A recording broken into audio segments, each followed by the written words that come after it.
Welcome to our channel. இந்த வீடியோவில் RRB group D exam prepare பண்ணுறவங்களுக்கான மாடல் கொஸ்டின்ஸ் பற்றி பார்க்கலாம். இந்த சேனலுக்கு புதுசுன்னா சப்ஸ்கிரைப் பண்ணி வச்சுக்கோங்க, பெல் ஐக்கானும் கிளிக் பண்ணி வச்சுக்கோங்க. அப்போ தான் நாங்கள் போடுற வீடியோ இமீடியட்டாக உங்களுக்கு ரீச் ஆகும். இந்த சேனலே every week free test conduct பண்ணிகிட்ருக்கோம். நீங்கள் அந்த ஃப்ரீ டெஸ்ட் அட்டன் பண்ணி பார்க்கணும் அப்படின்னா இந்த வீடியோவில் டெஸ்கிரிப்ஷனில் ஒரு குரூப் லிங்க் கொடுத்துருக்கோம். அந்த டெலிகிராம் குரூப் லிங்க்கில் ஜாயின் பண்ணிக்கோங்க. அதில் போனீங்கன்னா உங்களுக்கு ஆல்ரெடி போட்டிருக்கக்கூடிய 5 மாடல் டெஸ்ட்டோட PDF கொஸ்டின்ஸ் இருக்கும். நீங்கள் அட்டன் பண்ணி பார்க்கலாம். அதுக்குரிய ஆன்சர் கீஸ் எல்லாமே இந்த சேனல்லே பப்ளிஷ் பண்ணியிருக்கோம். ஆர்ஆர்பி அப்படின்னு பிளேலிஸ்ட்டில் போனீங்கன்னா ஒரு ஃபோல்டர் இருக்கும். அதுக்குள்ளே போய் நீங்கள் டிஃப்ரெண்ட்டான வீடியோஸ் எல்லாமே பாருங்கள். அது உங்களுக்கு ரொம்ப யூஸ்ஃபுல்லாக இருக்கும். ஓகே, இப்போ நம்ம வீடியோக்குள்ளே போயிடலாம். கொடுக்கப்பட்டுள்ள வடிவங்களை கவனமாக பார்த்து கேள்விக்குறிக்கு மாற்றாக வரும் உருவத்தை தரப்பட்டுள்ள விருப்பத் தேர்வுகளிலிருந்து தேர்ந்தெடுக்கவும். இதுக்கு ஆன்சர் கெஸ் பண்ணுங்க.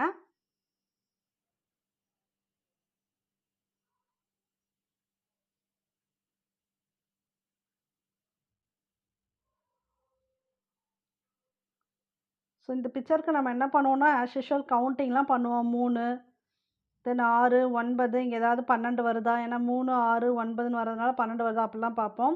ஆனால் அவங்க வேறு மாதிரி சிம்பிள் லாஜிக்கில் கொடுத்துருக்காங்க. இது எப்படி கொடுத்துருக்காங்கன்னா 1 2 3 4 இப்படி கொடுத்துருக்காங்க. அப்படி பார்த்தா இதான் ஆன்சர்.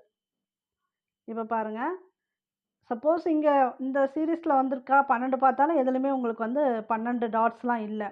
அப்படி பார்த்தா டீப்பாக திங்க் பண்ணாதான் இதை நம்ம டக்குன்னு யோசிக்க முடியாது. டீப்பாக திங்க் பண்ணோம். இப்படி கொடுத்துருக்காங்க இந்த வடிவம் பாருங்கள். 1 2 ரோமன் லெட்டரில் எழுதுவோம்ல அது மாதிரி 3, இது வந்து 4. இதுதான் இதுக்குரிய ஆன்சர்.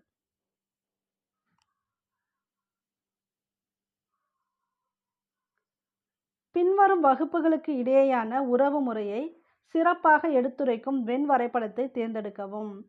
கிராக்கரி, தட்டு, கிண்ணம். Crockery, plate, Pavul.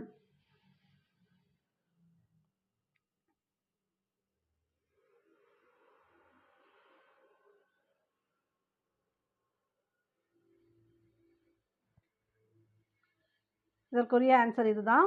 இந்த தட்டு கிண்ணம் இதெல்லாம் இதுக்குள்ளே வந்துடும், கிராக்கரிக்குள்ளே வந்துடும். ஓகேங்களா, தட்டு கிண்ணம்லாம் எதுக்குள்ளே அடங்கும்னா கிராக்கரின்னு அடங்கும்.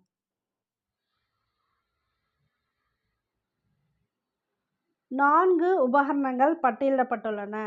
அதில் 3 ஏதோ ஒரு விதத்தில் ஒன்றாக உள்ளன மற்றும் ஒன்று வேறுபட்டுள்ளது. வேறுபட்ட ஒன்றை தேர்வு செய்யவும்.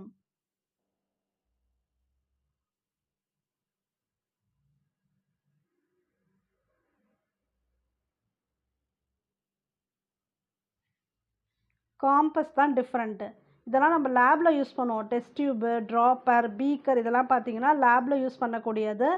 சயின்டிஃபிக்காக யூஸ் பண்ணுவோம்னு வச்சுக்கோங்களேன். காம்பஸ் வந்து மேக்ஸ் சம்மந்தமாக யூஸ் பண்ணுறது. ஸோ அப்படி பார்த்தா இதுதான் வந்து காம்பஸ் தான் டிஃப்ரெண்ட்டான ஒன்று.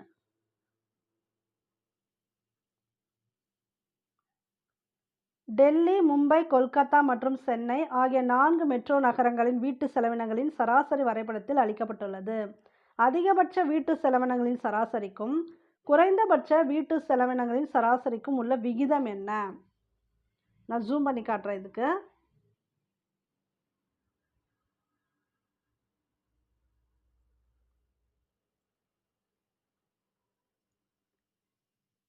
இதை பார்த்துக்கங்க. இதுக்கு ஆன்சர் வந்து கீழே இருக்குது. இப்போ பார்த்துக்கங்க.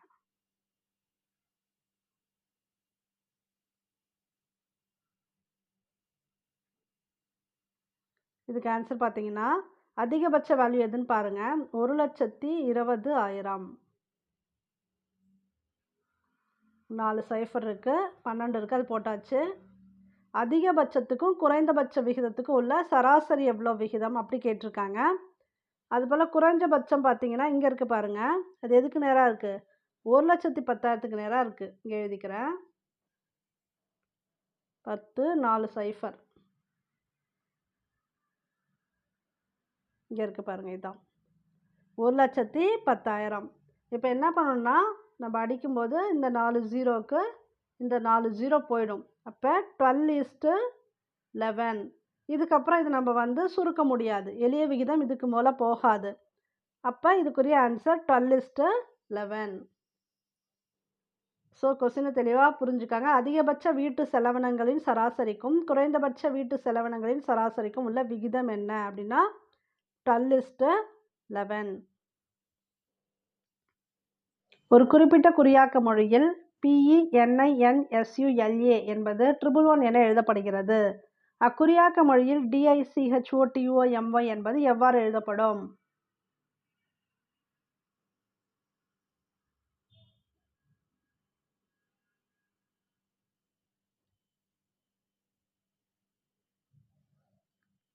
இதற்குரிய ஆன்சர் 112. இந்த 111 எப்படி வரும்னு பார்த்தீங்கன்னா, நம்ம ஏபிசிடிக்கு வேல்யூ போடுவோம் இல்லையா, ஏபிசிடி 1 2 3ன்னு, இது போல் பிக்கு என்ன வேல்யூ, இக்கு என்ன வேல்யூ அதெல்லாம் போட்டுட்டு நீங்கள் எல்லாத்தையும் ப்ளஸ் பண்ணிங்கன்னா உங்களுக்கு 111 வரும். அதே போல் இந்த DICHO இதுக்கெல்லாம் வேல்யூ போட்டு நீங்கள் ப்ளஸ் பண்ணிங்கன்னா 112 வரும். ஸோ இந்த மாடல் சம் தான் இது. ஆல்ரெடி இந்த மாதிரி சம் நம்ம நிறைய பார்த்துருக்கோம், அதனால் நான் ஷார்ட்டாக சொல்லிட்டேன். அடுத்த கொஸ்டின் போயிடலாம். அக்டோபர் 2020 நிலவரப்படி இந்தியாவின் 15வது நிதிக்குழுவின் தலைவர் யார்?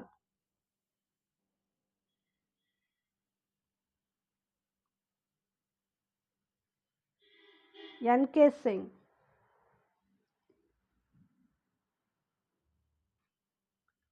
கொடுக்கப்பட்டுள்ள வெண் வரைபடத்தில் நிழலிடப்பட்ட பகுதி இல்லை என கருதி எந்த முடிவை உறுதியாக தீர்மானிக்க இயலும்? இந்த வட்டம் பார்த்தீங்கன்னா ஆர்டிஸ்ட் கொடுத்துருக்காங்க, இது வந்து கார்ட்டூனிஸ்ட்டு. இந்த வட்டம் பார்த்தீங்கன்னா பில்லியனர்கள் கொடுத்துருக்காங்க. இதை பார்த்து அவங்க எப்படி அந்த ஷேடோ கொடுத்துருக்காங்களோ அதுக்கு இது எது பொருந்துதுன்னு பாருங்கள்.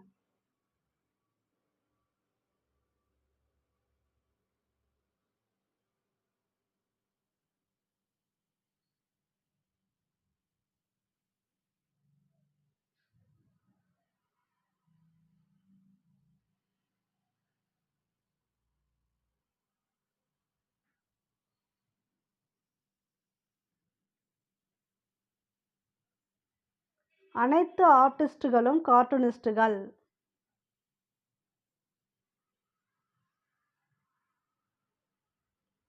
பின்வருவனற்றுள் எது என்கரேஜ்மெண்ட் என்னும் வார்த்தையின் ஒரு கண்ணாடி பிம்பம்? யூஸ்வலாக கண்ணாடி பிம்பத்துக்கு பிக்சர் கொடுப்பாங்க. இப்போ பார்த்தீங்கன்னா உங்களுக்கு டிஃப்ரெண்ட்டாக கொடுத்துருக்காங்க. இதில் நீங்கள் வந்து கரெக்டாக அந்த வேர்டு எதுவும் மிஸ் பண்ணாமல் ஆன்சர் கரெக்டாக கெஸ் பண்ணுங்கள்.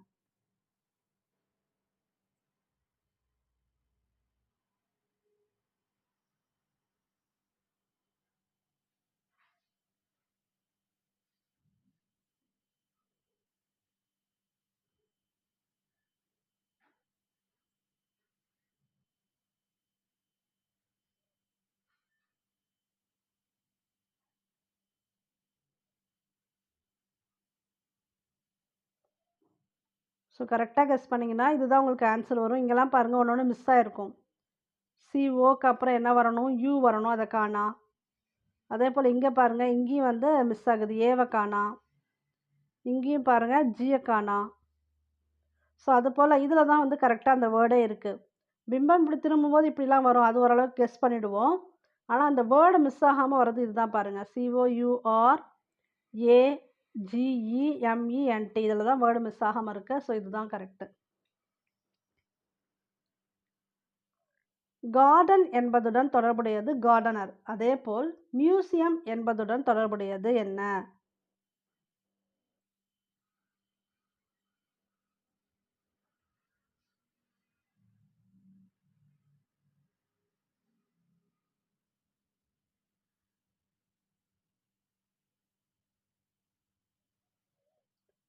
கியூரேட்டர். ஸோ கார்டன் அப்படின்னா கார்டனர், மியூசியத்தில் இருக்கவங்க கியூரேட்டர். அவங்க வந்து இந்த பொருட்கள்லாம் பாதுகாப்பாக கலெக்ட் பண்ணி வச்சு அதை பாதுகாப்பாக கண்காணிப்பாங்க. அவங்களுக்கு பேர் தான் கியூரேட்டர்.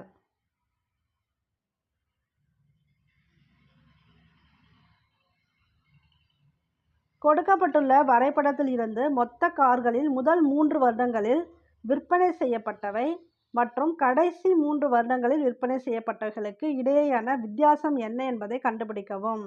அதாவது ஃபஸ்ட்டு 3 வருஷம் கொடுத்துருக்காங்க இல்லையா, அதில் விற்பனை செய்யப்பட்ட காருக்கும் அதுக்கப்புறம் கடைசி 3 வருஷத்துக்கு விற்பனை செய்யப்பட்ட காருக்கும் இடையில இருக்கக்கூடிய வித்தியாசம் என்ன அப்படின்னு கேட்டிருக்காங்க. இதில் உங்களுக்கு சைடு வேல்யூ சரியாக தெரியல அப்படின்னா நான் சொல்கிறேன், அதை வச்சு நீங்கள் கண்டுபிடிங்க.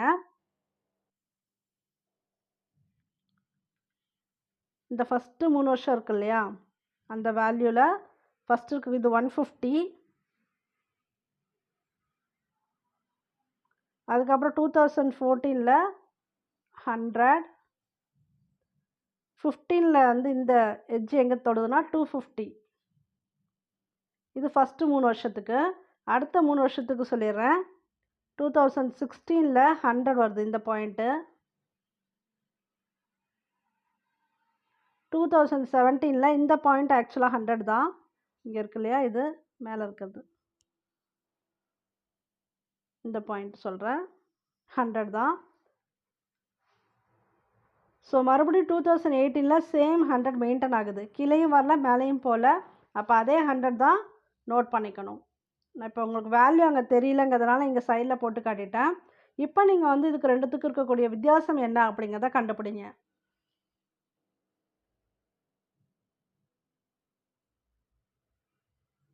ஸோ வித்தியாசம் எப்படி வரும்னா, இந்த ஃபஸ்ட்டு 3 இயர்ஸில் எவ்வளோ வருது? 500, 150, 100, 250 எவ்வளோ வரும்? 500. இது வந்து 100, 100, 100 எவ்வளோ வரும்? 300. 500லேருந்து 300 கழிச்சா உங்களுக்கு என்ன ஆன்சர் வரும்? 200. இதான் இதுக்குரிய வித்தியாசம். 200 தான் இதுக்குரிய ஆன்சர். இதில் மெயினாக நீங்கள் கண்டுபிடிக்க வேண்டியது, இங்கே 100 இருந்தால் இங்கேயும் 100 தான். ஏன்னா அது ஈக்குவலாக இருக்குது. மேலேயும் ஏரோ போல், கீழேயும் வரலை. அப்போ அது ஈக்குவலாக இருக்குது. இந்த டயக்ராமில் பிக்சரில் நீங்கள் தெளிவாக அதை கண்டுபிடிச்சாதான் இதில் நீங்கள் ஆன்சர் போடும்போது ஆன்சர் கரெக்டாக வரும். ஸோ இதுக்குரிய ஆன்சர் பார்த்தீங்கன்னா 200. இடையேயான வித்தியாசம் தானே கேட்டிருக்காங்க, 200 வரும். ஏ என்பவர் பி என்பவரின் சகோதரர், பி என்பவர் சி என்பவரின் தந்தை, மேலும் டி என்பவர் ஏ என்பவரின் மனைவி எனில் டி என்பவர் சி என்பவருக்கு என்ன உறவு முறை? கண்டுபிடிங்க. ஆன்சர் சொல்கிறேன்.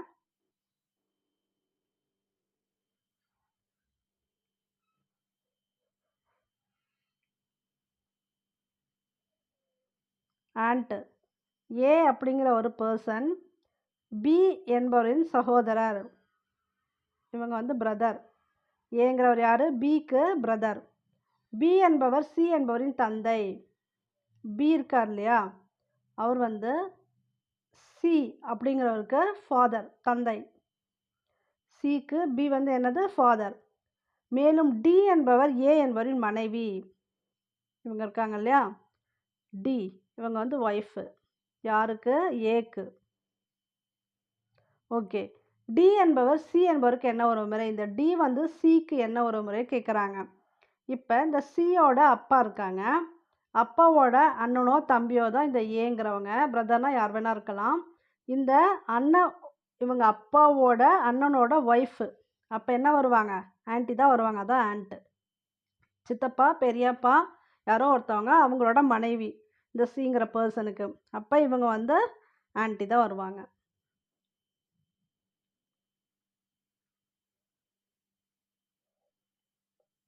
4 இயற்கை வளங்கள் பட்டியலிடப்பட்டுள்ளன.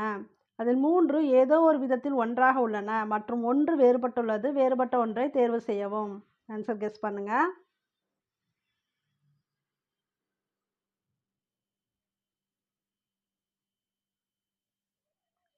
ஈஸியாக கெஸ் பண்ணலாம். நிலக்கரி, நீர், காற்று, சூரிய ஒளி இதெல்லாம் வந்து என்னதில் வந்துடும்? இயற்கை வளங்களில் வந்துடும்.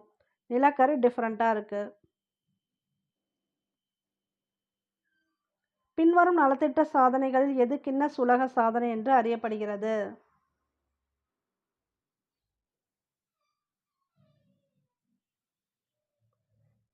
பிரதம மந்திரி ஜன்தன் யோஜனா. இது வந்து கின்னஸ் உலக சாதனை என்று அறியப்படுகிறது. மகாவீரரின் இயற்பெயர் என்ன?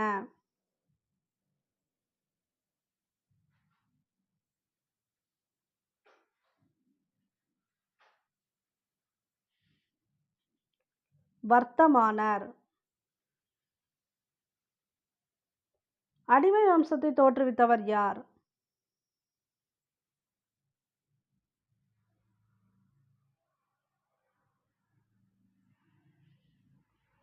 குதுப்புதீன் ஐபக். இந்தியாவின் செயற்கைக்கோள் அடிப்படையிலான உருவாக்க அல்லது பெரிதாக்க அமைப்பு எது?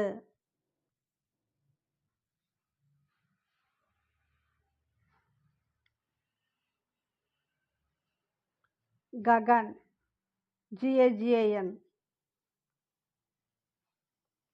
ஒபே என்பதுடன் தொடர்புடையது டிஸ்ஒபே. அதேபோல் அப்பாயிண்ட் என்பதுடன் தொடர்புடையது எது?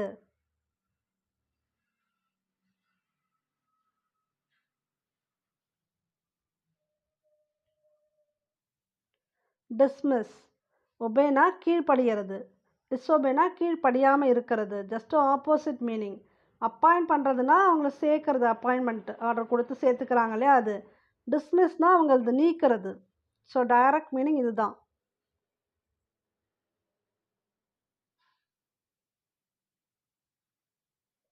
சூரிய சுற்றுப்புறத்தை கண்காணித்து ஆய்வு செய்யக்கூடிய இந்தியாவின் அறிவியல் திட்டம் டேஷ் என்று அழைக்கப்படுகிறது.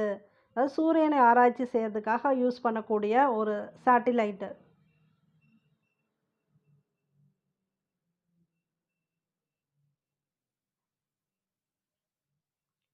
ஆதித்யா L1 சேட்டலைட் பற்றி எப்போவுமே கொஸ்டின் இருக்கு, தெளிவாக தெரிஞ்சு வச்சுக்காங்க. அப்புறம் இந்த நீர்மூழ்கி கப்பல் அதெல்லாம் பற்றி தெரிஞ்சு வச்சுக்காங்க. புதுசாக என்ன நீர்மூழ்கி கப்பல் விட்டுருக்காங்க அந்த இன்ஃபர்மேஷன் தெரிஞ்சு வச்சுக்காங்க இந்த 2-3 இயர்ஸில் மெயினாக. பின்வருவனவற்றில் எது ஜம்மு காஷ்மீரில் அமைந்துள்ளது?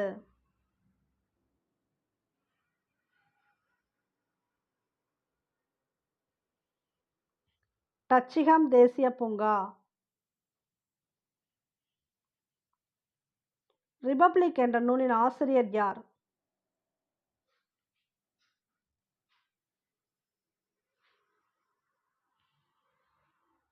பிளாட்டோ. பர்தோலியுடன் தொடர்புடைய பிரபலமான நபர் யார்?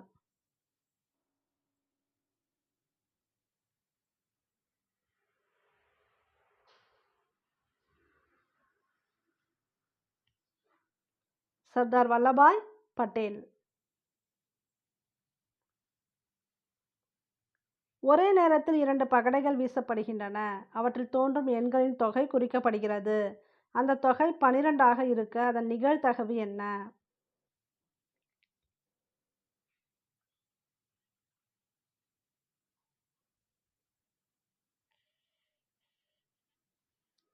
ஒன்று பை 36. 2 பகடை சொல்கிறாங்க. அப்போ பாசிபிலிட்டிஸ் பார்த்தீங்கன்னா 36 வரும் 2 பகடைக்கு.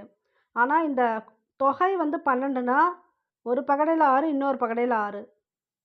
அப்படி வந்தால் மட்டும்தான் 12 வரும். இதுக்குரிய பாசிபிலிட்டி 1 தான் இருக்குது. ஸோ அப்போ ஆன்சர் 1 பை 36.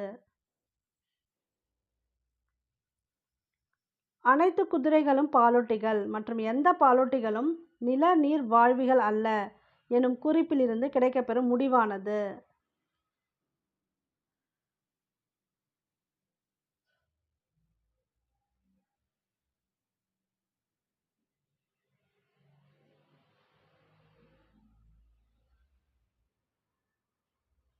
எந்த நிலநீர் வாழ்வுகளும் குதிரைகள் அல்ல. இந்த 4th பாயிண்ட் தான் அதுக்குரிய ஆன்சர். அனைத்து வாக்காளர்களும் குடிமக்கள் மற்றும் அனைத்து குடிமக்களும் கடமை தவறாதவர்கள் எனும் குறிப்பிலிருந்து கிடைக்கப்பெறும் முடிவானது?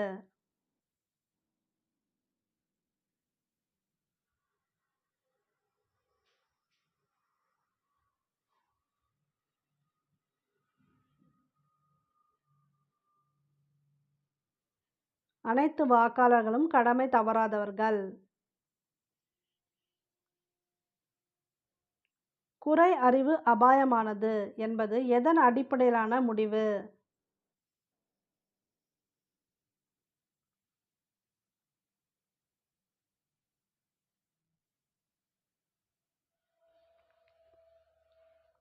முழுமையற்ற தகவல் ஊறு விளைவிக்கலாம்.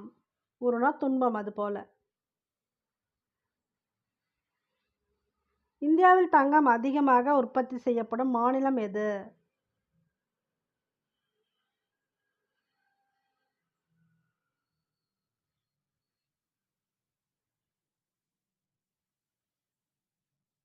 கர்நாடகா.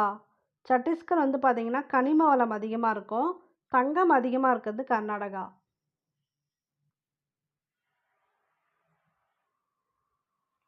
பெரிய கால்வாய் டேஷை இணைக்கிறது?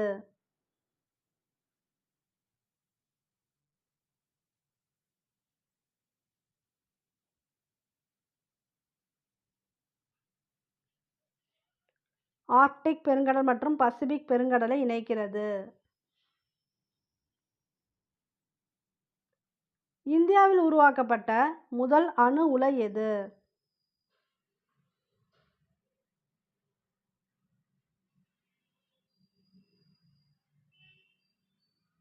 அப்சரா.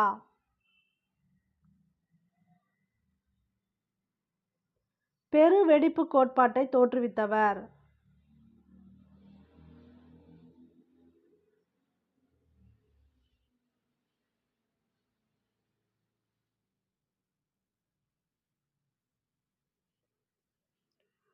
சார்ஜ் லெமைட்ரே. இந்த வீடியோ பிடிச்சிருந்தா லைக் பண்ணுங்கள், ஷேர் பண்ணுங்கள், கமெண்ட் பண்ணுங்கள். இந்த சேனலுக்கு புதுசுனா சப்ஸ்கிரைப் பண்ணி வச்சுக்கோங்க, பெல் ஐக்கானும் கிளிக் பண்ணி வச்சுக்கோங்க. அப்போ தான் நாங்கள் போடுற வீடியோ இமீடியட்டாக உங்களுக்கு ரீச் ஆகும். தேங்க்யூ ஃபார் வாட்சிங்.